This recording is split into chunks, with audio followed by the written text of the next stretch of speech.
Day 6 of 30 days ఛాలెంజ్‌లో ఈరోజు నేను wait పర్లేదు ఒక హాఫ్ కేజీ వెయిట్ తగ్గాను. అండ్ ఇక్కడ మా బాబు నాకు పీర కట్ చేసిస్తున్నారు.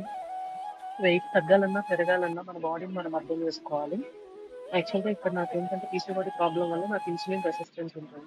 ఇంతకుముందు నేను చేసే డైట్స్ ఏవి నాకు సరిగ్గా వర్కౌట్ అయ్యేవి కాదు.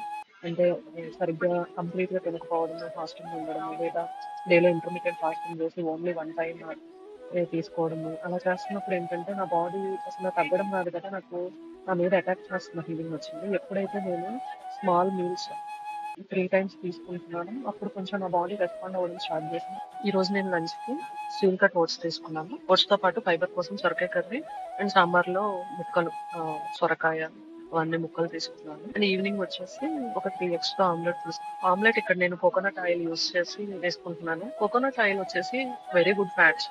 మనకి ఘీ కంటే కూడా కోకోనట్ ఆయిల్ మంచిది. దానికి ఫస్ట్ ప్రయారిటీ ఇవ్వచ్చు. బట్ ఎవరికైతే కిడ్నీ ఇష్యూస్ ఉంటాయి, డయాబెటిక్ వాళ్ళకైతే కోకోనట్ ఆయిల్ గానీ, కోకోనట్స్ కానీ మంచిది కాదు.